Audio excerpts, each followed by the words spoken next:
सनातन धर्म में सर्वपितृ अमावस्या विशेष मानी जाती है। पितृपक्ष के दौरान यदि किसी कारणवश पूर्वजों का श्राद्ध न हो पाए तो इसी दिन तर्पण, पिंडदान और श्राद्ध करके उन्हें श्रद्धांजलि दी जाती है और इसी के साथ पितृपक्ष का समापन भी हो जाता है। सर्वपितृ अमावस्या के दिन पितरों को विदाई दी जाती है और इसके ठीक अगले दिन से शारदीय नवरात्रि का आरंभ होता है। पितृपक्ष की अमावस्या के दिन इस बार साल का आखिरी सूर्य ग्रहण भी लग रहा है। आइए जानते हैं अमावस्या कब है, व्रत, स्नान, दान किस दिन किया जाएगा, पितरों की पूजा का शुभ मुहूर्त क्या रहेगा, क्या ग्रहण संबंधी या सूतक संबंधी नियमों का पालन इस दिन किया जाएगा। इस बार अमावस्या की तिथि 21 सितंबर रविवार को 12:17 AM से शुरू हो रही है। देखा जाए तो ये 20 सितंबर शनिवार की देर रात का समय होगा। रविवार को पूरा दिन ही अमावस्या तिथि रहेगी जो कि 22 सितंबर सोमवार को 1:23 AM पर समाप्त होगी। देखा जाए तो रविवार की रात के बाद ही तिथि समाप्त हो रही है। क्योंकि उदया तिथि के अनुसार केवल रविवार को अमावस्या रहेगी, इसलिए इस बार सर्वपितृ अमावस्या 21 सितंबर रविवार को पड़ रही है। इसी दिन अमावस्या का स्नान, दान और व्रत किया जाएगा। सर्वपितृ अमावस्या के दिन पितरों के निमित्त तर्पण, पिंडदान आदि कार्य किए जाते हैं, जिसमें कुतुब काल सबसे शुभ माना जाता है और इस दिन कुतुब काल सुबह 11:50 से दोपहर 12:38 तक रहेगा। इसके अलावा अन्य शुभ मुहूर्त जो तर्पण के लिए बताए गए हैं वो इस प्रकार हैं। रोहिणी मुहूर्त दोपहर 12:38 से 1:27 तक रहेगा। अपराह्न काल मुहूर्त दोपहर 1:27 से शाम 3:53 तक रहेगा।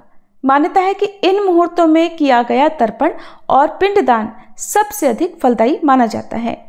शास्त्रों में कहा गया है कि इस दिन किए गए श्राद्ध और तर्पण से सभी पितरों की आत्माएं तृप्त होती हैं। इस कारण इसे सर्वपितृ अमावस्या अर्थात सभी पितरों को मोक्ष प्रदान करने वाली अमावस्या कहा गया है। 21 सितंबर रविवार को सूर्योदय सुबह 6:19 पर होगा, सूर्यास्त शाम 6:20 पर। इस दिन ब्रह्म मुहूर्त सुबह 4:43 से 5:31 तक रहेगा।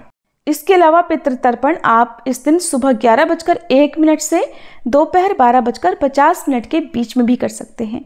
राहु काल दोपहर 4:30 बजे से शाम 6 बजे तक रहेगा। इस बार कुछ शुभ मुहूर्त भी इस दिन बन रहे हैं और प्रातःकाल पूजा का शुभ मुहूर्त इस दिन रहेगा सुबह 4:58 से 6:09 तक। शाम की पूजा आप कर सकते हैं शाम 6:19 से 7:30 के बीच में, जिस समय आप पितरों के निमित्त दीपदान आदि कर सकते हैं। और इस बार शुभ योग शाम 7:53 तक रहेगा, बाद में शुक्ल योग प्रारंभ हो जाएगा।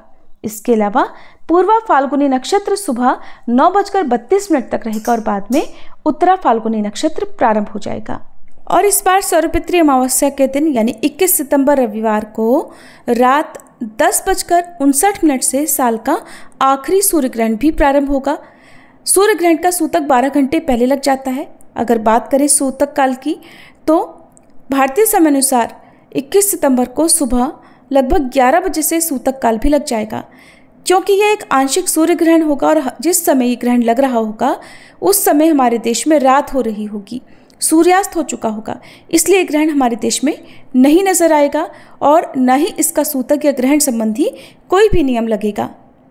तो आप सर्वपितृ अमावस्या पर पितृ संबंधी या फिर अन्य पूजा पाठ संबंधी कार्य कर सकते हैं। इस दिन प्रातःकाल स्नान करके पितरों की शांति की कामना करनी चाहिए। अगर संभव हो तो इस दिन नदी में स्नान करके फिर दान देना चाहिए। साथ ही पितरों के लिए विधि पूर्वक तर्पण और पिंडदान करें।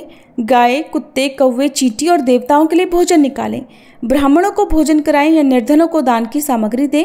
अपनी क्षमता के अनुसार इस दिन आपको कुछ न कुछ दान अवश्य देना चाहिए। मान्यता है कि ऐसा करने से पितरों की कृपा प्राप्त होती है और परिवार में सुख समृद्धि बनी रहती है। क्योंकि इस बार रविवार के दिन अमावस्या पड़ रही है और मान्यताओं के अनुसार रविवार के दिन न तो पीपल के पेड़ में जल चढ़ाया जाता है, न ही पूजा की जाती है। तो पीपल के पेड़ की पूजा आप अगले दिन सोमवार को सुबह जल्दी कर सकते हैं और इसके अलावा शनिदेव की पूजा आप अमावस्या के दिन अवश्य करें। ये थी आज की वीडियो। इस बारे में और अधिक जानने के लिए अगली वीडियो का इंतजार जरूर कीजिएगा।